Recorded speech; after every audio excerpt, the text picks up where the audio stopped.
stand together, we'll never fall. We can make a difference. Well, hi there, and welcome back to another episode of the All Around Growth Podcast. My name is Rob Kaiser, and I am your host. Today is Monday, June 12th, 2023, and this is a show where I examine life by breaking it down into 7 different areas. The topic of today's show is failure, how to deal with and succeed. You know, in any given show, I take an in-depth look at one of these 7 different areas of life: financial, physical, personal development, family, spiritual, social, and career. And I share my own personal experience, strength, and hope with you, giving away what has so freely been given to me. That is the intent of this show. That's what I hope to do. And like I said, the topic of today's show is failure and ultimately success. Specifically, what I want to talk about is how to deal with and overcome failure so that it doesn't negatively affect the road to success. Now, a little bit of backstory into why this topic was chosen was due to the fact that last week I spent a lot of time in the kitchen preparing for our first big event of the 2023 season. Now, for those of you who don't know, for those of you who may be new to the show, what I do with the majority of my time, what I do for a living, is making fermented foods here at York Meadow Farm. I've been doing this full time for a year now, initially working with my father, affectionately known as the Kraut Guy. The last year has been full of learning experiences, learning how to make his recipes, and learning what it takes to grow the business. And since his passing just a few weeks ago, I've taken over the fermented food element of the business, and I continue to learn. During the last 2 months with his battling cancer, all the work in the kitchen came to a screeching halt. Basically, I stopped doing everything in the kitchen. I stopped doing everything with fermented foods and went into full-time caretaking. And when I returned to the kitchen, what I learned is that food production, specifically with regard to fermented foods, needs to be monitored a little bit more closely. And it's, bad things can happen when you simply walk away. Now, what am I talking about? Well, 2 of the 5 batches of sauerkraut, last week I packed, or the plan was to pack 4 batches of sauerkraut and a batch of kimchi. 2 of those 5 anticipated batches to pack failed. So what does a failure look like when we're talking about fermented foods? A failure means that you can't pack it. It's no good. And it's no good because, with fermented foods, it's pretty cut and dry. It's no good, it's no good. It smells off. When you check the pH levels, which is something that we do because we produce at a commercial scale, the pH tests at around 5 or above, meaning that it is less acidic and more alkaline, and it's simply no good. It's not necessarily going to be bad for you if you eat it necessarily, but it's certainly not a product that's sellable. And the reality is the art of fermentation is simple, but when you're doing it at scale, there can be some complexities, right? And one of those things that I'm learning is worth taking into consideration is the amount of time. And that's one of the things with fermentation that, is not absolutely critical. There's a lot of ferments that can go for a very long time. The act of lactofermentation begins very quickly once you have added salt to your vegetables. And, most of the ferments that have gone for the amount of time that the 2 failed batches went were fine. However, the majority of batches historically over the past year that have failed, luckily there haven't been that many, but most of them have gone for longer than the quote normal time that we usually let them go before packing. Historically, we've let our ferments go anywhere from 28 to 40 days before packing them up into 16-ounce jars. But like I said, during Dad's illness, many of them went longer. There were quite a few of them that were ready to go by the time Dad got sick, and I went into full-time caretaking mode and spending a lot of time at the hospital with him. And some of them went more than 100 days.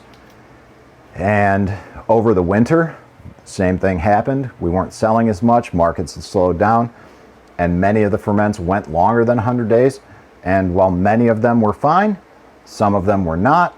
And initially, the failures that I experienced began to turn into fear.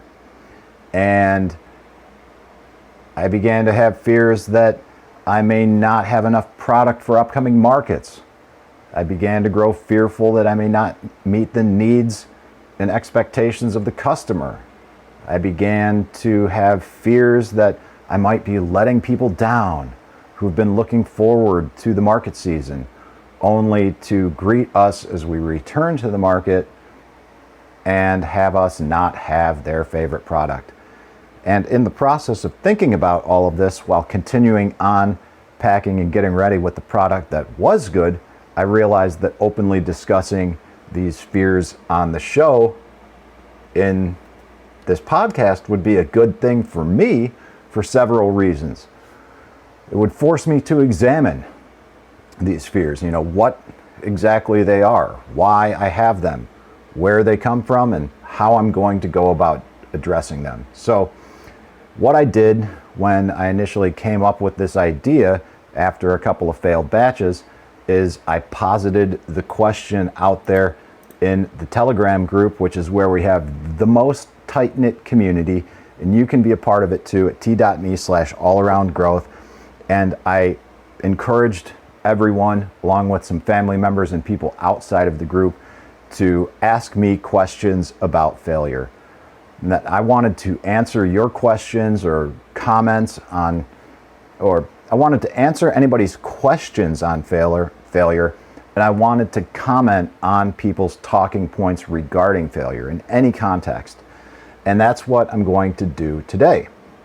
So as there were a number of comments that came in from the audience, and first of all, Sean dropped a comment about being a quality assurance professional. He honestly feels that failure is some of the best data to have, and I'm inclined to agree with that, because when we fail, especially with regard to the context of the kitchen and food production, I keep a log book, or we keep a log book, I do now solely, and we do so to track the information, how many jars we got out of a particular batch, the date that it was packed, how long it fermented, what the pH was, and any additional notes that we may have from that batch of fermented vegetables. So, in doing this over time, I've realized that, I better understand the failure, and I better understand why it's taken place in the first place, and I can make adjustments or I can try to make adjustments to prevent that from happening again. And I also came across a quote by Winston Churchill about failure and success. And he's quoted as saying, "Success consists of going from failure to failure without loss of enthusiasm." And I've talked with Cody up front, who has experienced a number of failures himself this spring with pests and rodents eating crops and basically destroying thousands of plants that he's put into the ground for market. You know, I think everybody in life, regardless of what it is that they're doing in life, experiences failure in some way, shape, or form. And I think what is most important is what we do about it, and, you know, understand, because failure drives fear, right? And once we've got this fear, it's important to understand what the fear is, why we have it, where they come from, and ultimately what we're going to do about it. And in this thread about failure, you know, Wayne chimed in and mentioned that it's important to learn from other people's mistakes because, you know, we just don't have enough time to live long enough to make all the mistakes ourselves. And I think that's important to understand as well, is that if we simply observe what's going on around us in the world and with other people in our lives, we can understand why they fail in the way that we do and adjust our own behaviors accordingly so that we don't experience similar failures to those that we are observing. Now, some of the other questions, comments that came in from the group were that, you know, with regard to that comment from Winston Churchill, success consists of going from failure to failure without loss of enthusiasm. I'm of the opinion that continued enthusiasm kills fear, and that fear can be a big part of failure, right? And again, Wayne chimed in and wrote, "When experiencing this idea called fear, it is important to evaluate the situation." He writes that we should determine if it is a genuine concern, and if so, does it really need to be addressed, and how big of a deal is it really? Or is it just the good old idea of false evidence appearing real? FEAR, an acronym, false evidence appearing real. And, you know, what Wayne just said is basically why I'm doing this episode today, is evaluating a situation, reflecting back on the past week, understanding what the fear is, understanding if it's a genuine concern, and if it is, does it need to be addressed? How big of a deal is it really? And I think with regard to this particular context, like what I've talked about with the kitchen, the failures with the food, what we've got, what we have, what we don't, understanding or addressing, customers' concerns and disappointment and all of this, it's really easy for me to, think about these things and then go down a wormhole of thought, right? Those thoughts can escalate and snowball, and it can turn into something that just is not really healthy. And the reality is, I was preparing for this event, we're getting ready for the market season, so on and so forth.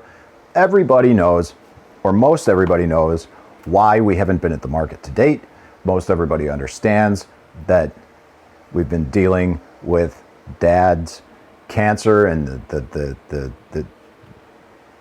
for several months, and his battle with it, and just dealing with life on life's terms.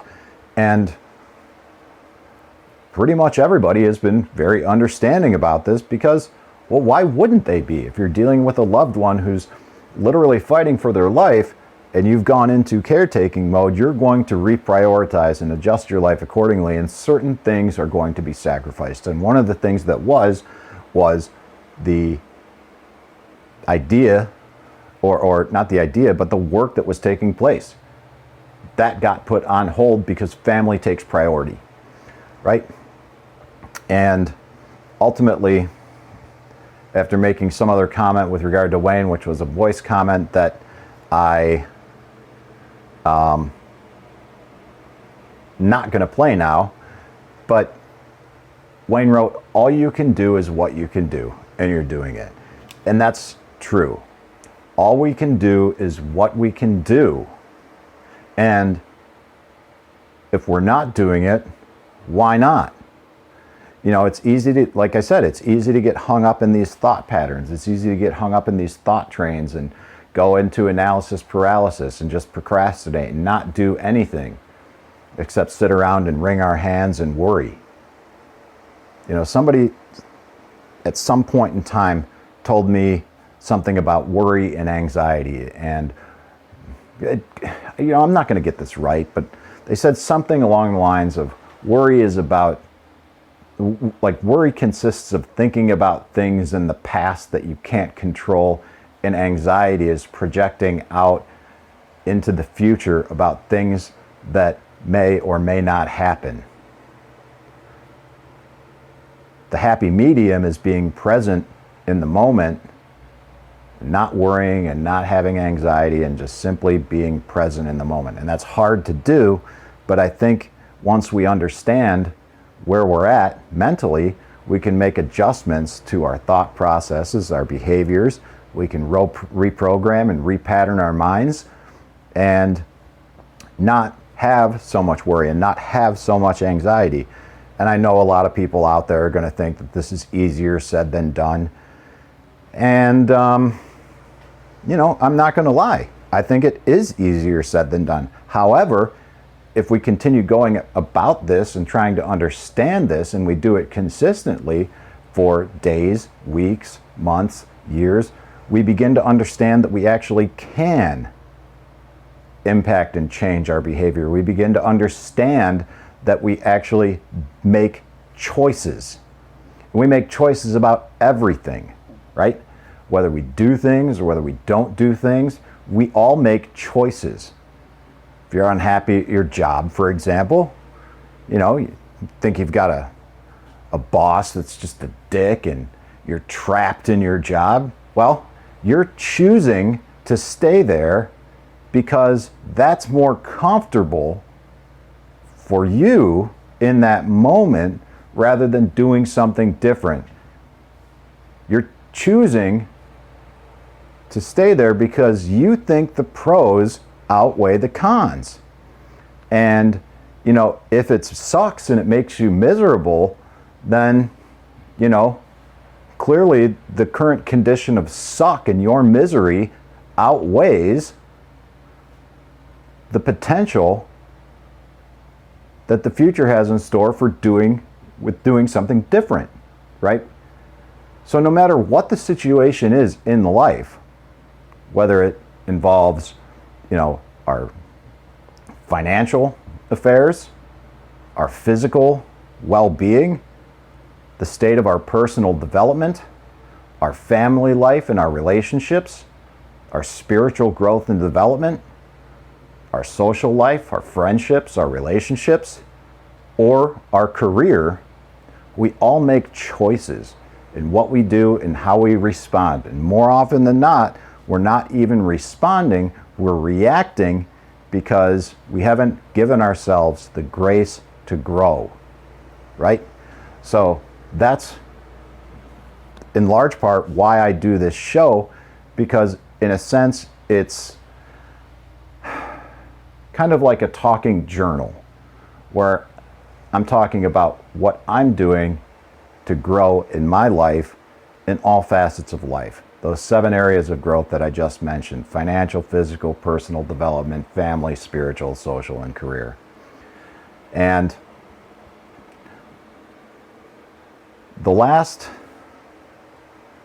comment that I'm going to, a couple of comments, comment and a question from someone outside the group when requesting input and ideas about fear and failure, was a comment that read, "Typically a failure means that you have put some level of effort towards something and it doesn't go as expected. Pretty simple. You've worked towards something and the result isn't what you expected. And so we look at that as a failure. And I think that's pretty cut and dry, and maybe the best definition of what failure is. And that comes from my brother, and I think that's I think that's a wise statement. Typically, a failure means that you have put some level of effort towards something and it doesn't go as expected. We don't get the result that we want, that we're looking for. We chalk it up as a failure. And then he asks a question. So how do you maintain a positive attitude when you have ultimately fallen short of your own expectation? All right, so I shared this with the group and somebody chimed in and said, how do you maintain a positive attitude when you ultimately have fallen short of your own expectation? Well, try not to have any. Okay, right. I get it. We can try not to have any expectations, but the reality is we all have expectations. And if you don't have any expectations, then you're not going to get shit for results, right? Like, I understand the sentiment that's being said when try not to have any expectations, but I don't operate that way, because I do personally have expectations. I understand the gist of the comment there, but I try to keep my expectations now a little bit more realistic and grounded. So the question is, how do you maintain a positive attitude when you have ultimately fallen short of your own expectations, rather than simply try not to have any expectations? I'm going to talk about maintaining a positive attitude and how I do it when I've fallen short of my own expectations.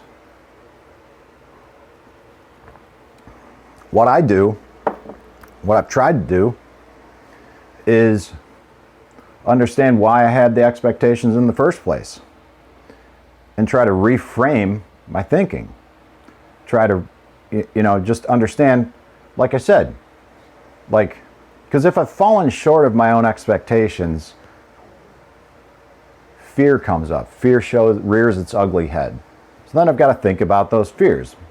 What they are in the first place, why I have them, where they come from, and ultimately how I'm going to go about addressing them.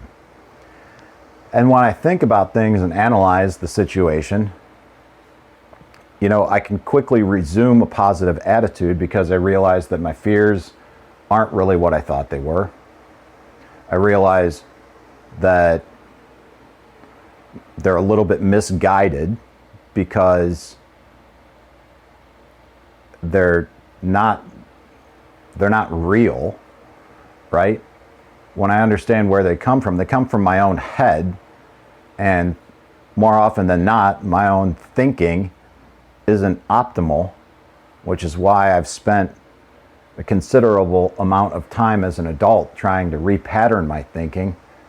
And that is precisely what I do about addressing them. I continue the process of growing and changing my life, growing in life and changing my life through trying to improve and be a better version of myself tomorrow than the version of myself I am today.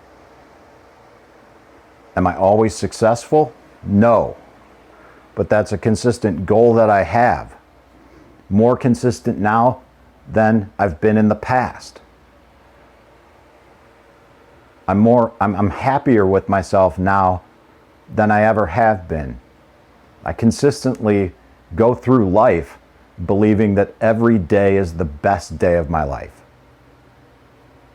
Why? Because every day is all I've got. All I've got is this day.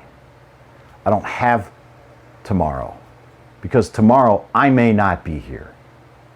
I fully understand that life happens on life's terms and something drastic may happen. Like I could get hit by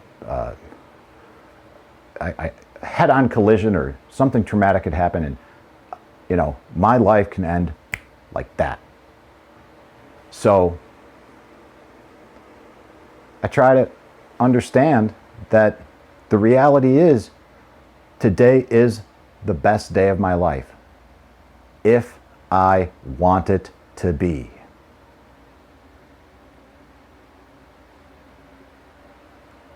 Tomorrow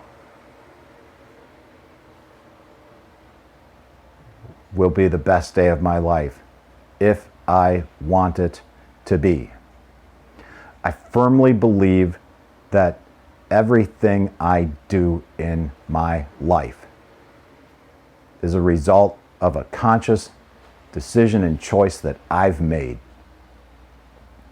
I choose my level of happiness. I choose to behave in the way that I do. I choose to believe the things that I believe in, and I choose not to let circumstances in my life affect me in the way that they used to. It's not easy,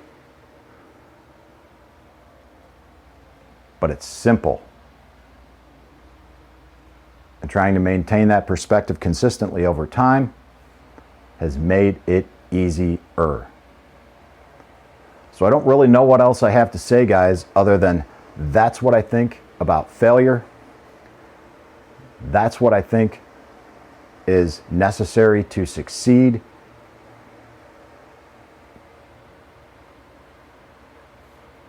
And that's really all I've got for today. So I appreciate you tuning in. I appreciate you listening. And I hope that you join us over on the Telegram group at t.me/allaroundgrowth. I hope you have a great day and a great week ahead. This is Rob Kaiser, and thank you. In a world of pain, what can I do? The needs are many and answers a few. People turn away, and I wonder why. If I can help somebody, then I want to try. People may think that it's odd that I believe in friendship and love, and truth is always the best way to the world that may seem odd. I'm an odd fellow. I'm an odd fellow. I'm an odd fellow. If we stand together, we'll never fall. We can make a difference and answer the call. You know the times are wasting every day, and we can help somebody along the way. People may think that it's odd that I believe